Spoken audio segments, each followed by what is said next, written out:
όσο έχετε χαρέσει θα πείτε. Οι άλλοι θα κάνετε υπομονή. Ο Άγιος προφήτης Ηλίας είναι προφήτης της Παλαιάς Διαθήκης. Και όταν λέω της Παλαιάς Διαθήκης εννοώ ότι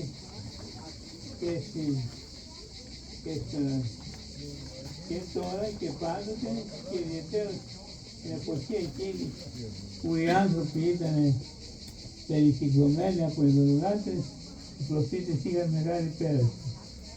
Για τώρα να σας πω μερικά και θέλω να προσέξετε. Φαίνεται ότι ήταν μυστηριώδες πρόσωπο, γιατί λέγει η παράδοση του λέει, δεν το γράφει μέσα γιατί, λέει ότι όταν γεννήθηκε η μάνα του τον είδε μια φορά την κούνια να φλέγεται ολόκληρη από φωτιά, χωρίς να πάθει τίποτα το μωρό. Και την πληροφόρησε ο Θεός είπε ότι πρόκειται περί μεγάλου προφήτου και αυτό είναι που είδες ήταν συμβολικό. Για τώρα να σας πω 2-3 περιστατικά για να δείτε ότι είναι πολύ μεγάλος προφήτης. Καταρχήν θέλω να σας πω ότι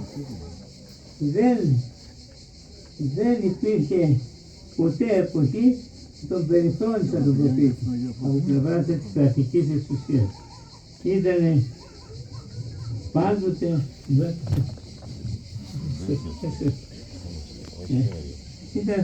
στο προσκήνιο.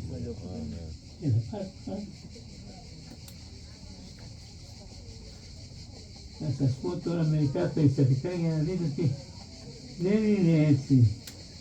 Δεν ήταν ένας συνηθισμένος άνθρωπος. Πρώτα ας πάμε από την Παλαιά Διαθήκη. Λέει, θυμάστε εκεί στα βιβλία των βασιλείων, όσοι διαβάζετε την Αγία Γραφή, περιγράφει πώς ο προφήτης Ηλίας έριξε πύρα εξ ουρανού και έκασε τα σφάγια που ήταν να προσφέρουν στο Θεό. Πώς θα έκασε. Είναι και μυστηριώδης ο τρόπος. Τους είπε στους ειδωλολάτρες ιερείς, θα κάνουμε θυσία στο Θεό και σε όποιον ο Θεός δείξει την εύνοιά του και ρίξει φωτιά στα σπίτια του, αυτή είναι και η αλήθεια. Έτσι έκαναν. Μαζεύτηκαν όλοι 400 ιερείς ειδωλολάτρες και πολλοί άλλα και βάλανε στη μέση τα σφάγια, αυτά που έπρεπε να σφάξουν και είπε ο προφήτης Ηλίας στους ειδωλολάτρες και ετοιμαστείτε να κάνετε τη θυσία στο Θεό. Αυτοί νόμιζαν ότι επειδή είχαν τον τίτλο του ιερέως ότι όλα θα είναι εντάξει. Αρχίσαν από το πρωί φωνάζοντας, επάκουσαν ημών Βάαλ, επάκουσαν, άκουσέ μας. Ο Βάαλ ήταν ο ειδωλολάτρης ο Θεός. Δεν τους άκουσε, έφτασε μεσημέρι και τους κορώνει ο προφήτης. Κοιτάξτε, τώρα είναι μεσημέρι και αναπάμε στο Θεό. Περιμένει το απόγευμα, θα τον δείτε έτσι. Ήρθε και το απόγευμα, τίποτα μου. Τίποτα. Δεν έγινε τίποτα. Όταν έφτασε στο τέλος, άστα Γιάννη, άστα, κοιτάζουν όλες έναν.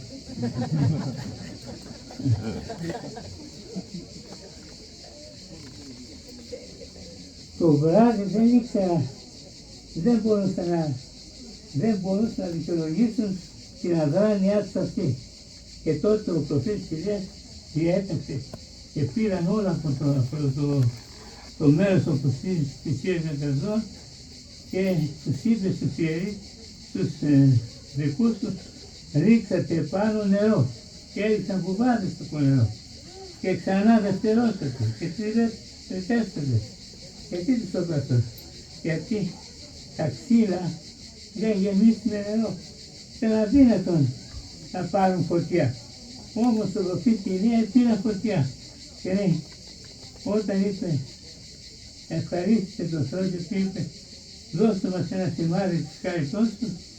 Εκείνος αμέσως έριξε φωτιά από τον ουρανό και έκαψε όλα τα ξύλα, παρόλο που είχαν ρίξει κουβάδες νερό, και ακόμη δεν ήταν μόνο αυτό, ήταν και ο άνθρωπος, βέβαια πολλοί τον κατηγορούν και λένε, βλέπεις, δεν είχε υπομονή και 300 ιερείς και δωρεά τους έσπασε. Ναι, σήμερα που είμαστε στο 2026-27, μας φαίνεται παράξενο αυτό. Αλλά την εποχή εκείνη ήταν πάρα πολύ συνηθισμένο. Και δεν έκαψαν τα σφάγια. Αμέσως διέταξε, πιάσαν τους ιερείς και τους έσπασε. Διότι αυτοί είχαν παρασύρει τον λαό να κάνει έτσι τις χείρες της ιδωλατρικές και να απομακρυνθεί από το Θεό. Να πω και κάτι ακόμη, βλέπετε ήταν ηγεμόν προφήτης.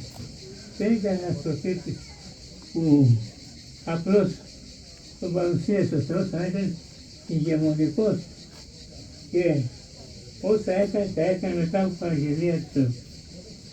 Άλλο ένα περιστατικό, εδώ στη μεταμόρφωση του Χριστού, τι παρουσιάστηκαν δίπλα του. Ο ένας ήταν ο Μωυσής και ο άλλος ήταν ο προφήτης Ηλίας. Ο ένας ήταν εκπρόσωπος του νόμου και ο άλλος ήταν εκπρόσωπος του μουσουλμάνων. Και εκεί λέει ο Λουκάς και οι άλλοι λένε ότι όταν παρουσιάστηκαν στη μεταμόρφωση μπροστά στους μαθητάς, μιλούσαν μεταξύ τους. Και τι έλεγαν στον Χριστό, τώρα θα έρθει το πάθος σου, ο σταυρικός του θάνατος, μην το βάλεις κάτω, αλλά να μείνεις ακέραιος, ακμαίος και να σωθεί το ανθρώπινο γέρος από την επίρρεια του διακόπου. Βλέπετε, είχε και τη οικουμενικό χαρακτήρα και σε άλλες σημείες. Αν ανοίξετε την Αποκάλυψη και διαβάζετε μερική την Αποκάλυψη, θα δείτε ότι περιμένουμε σαν Εκκλησία να εμφανιστεί πάλι ο προφήτης Ηλίας. Πώς λέει, ο δεύτερος πρόδρομος της παρουσίας Χριστού. Δεν εξαφανίστηκε, αντίθετα ήταν ζωντανός και παρουσιάστηκε στη μεταμόρφωση. Και άλλο παράδειγμα, ότι ήταν φοβερά χαριωτούχος, το βλέπουμε ότι στους Εβραίους. Οι Εβραίοι δεν χώνευαν πολύ τους ιερείς και τους προφήτες. Αλλά αυτόν όμως τον είχαν σε μεγάλη υπόλοιψη, πάρα πολύ μεγάλη υπόλοιψη. Και τι έγινε, όταν ήθελαν να μετρήσουν κάποιον άνθρωπο στην πίστη, λέγανε, για να δούμε πόσο μπορεί να έχει σχέση με τον προφήτη Ηλία. Είσαι σαν γι' αυτόν, πήρες τη χάρη αυτού. Είδατε, ήταν μέτρο συγκρίσεως αγιότητος στο λαό του Θεού. Και στα τελευταία του, όπως ξέρετε, υπάρχουν πολλών ειδών θάνατοι. Πολλών ειδών. Θάνατος ήταν του Αδάμ και της Εύας. Θάνατος ήταν οι προφήτες που εξαφανιζόντουσαν. Και θάνατος είναι και αυτός του προφήτη Ηλία. Αυτός δεν εξαφανίστηκε, αλλά τον άρπαξε το Πνεύμα του Άγιου. Αν τα δείτε, το κείμενο είναι πολύ χαρακτηριστικό. Τον άρπαξε το Πνεύμα του Άγιου και τον οδήγησε σε μέρος που δεν γνωρίζουμε. Και μάλιστα έχει και μια φράση στο Ευαγγέλιο που είναι πάρα πολύ σημαντική. Ανέβηκε όσοι στον ουρανό, το όσοι είναι δυτικό. Όσοι είναι εδώ, γραμματιζούν το ξέρω. Ανέβηκε όσοι στον ουρανό. Σαν πήγε πού, στον ουρανό. Και λένε οι πατέρες, ο Θεός όταν πρόκειται να συγκρίνει κάποιον και να πει τι είναι, δεν το έκανε στην μεγάλη φίλη τον προφήτη Ηλία. Και να μου πω ένα περιστατικό. Λέει, τον Χριστό τον κοροϊδεύανε. Οι Εβραίοι τον κοροϊδεύανε. Και δεν ήθελαν να παραδεχτούν την προέλευσή του στην ουσία. Και τι έκαναν. Και δείξτε μας ένα σημείο από τη γη, από τον ουρανό και θα πιστέψετε. Κάνει ένα θαύμα που να προέρχεται από τον ουρανό και να πιστέψετε. Τι ήταν αυτό.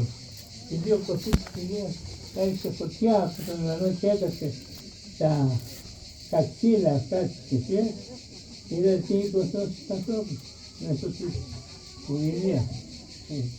Δώστε μου, κάντε μου ένα θαύμα που να προέρχεται από τον ουρανό και θα πιστέψουμε σε αυτό.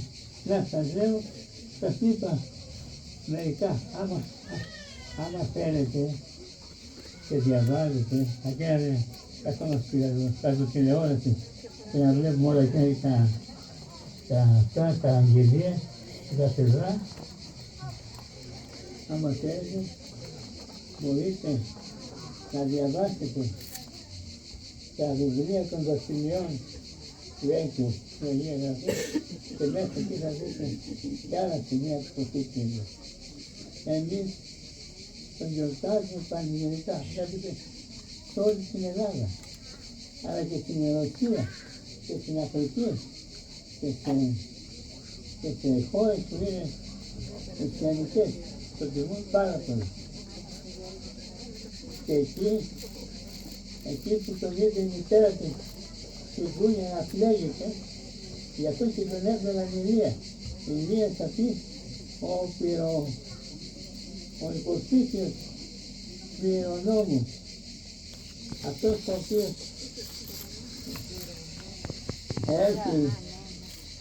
έχει στα χέρια του χάρη από τον Θεό να κάνει θαύματα και να παρουσιάζει το θέλημα του Θεού. Εμείς τώρα είναι ζέστη εδώ πέρα και από μέσα λέμε άντε τελείωνε γιατί και μιλάγει θα αρχίσουμε να παθαίνουμε. Το πρωί εκείνη κοίταξε σε ένα σχολείο στην Αριδαία, μια γυναίκα μου το φίλησε. Έτσι η τώρα πιστεύω ότι έρχεται εδώ στο Ιερουσάλημ, έτσι δεν είναι, αν ήμουν ερχόμαστε στην Εκκλησία, γιατί θα έχουμε αντίκειμο της Άλτης. Αλλά για να τηρήσουμε ένα πρόσωπο πάρα πολύ σοβαρό, οπότε το σπίτι είναι. Αν θα παρακαλέσουμε να μας στηρίζει πνευματικά την πίστη και στην προσπάθειά μας να βιώσουμε τον Ιησού Χριστό.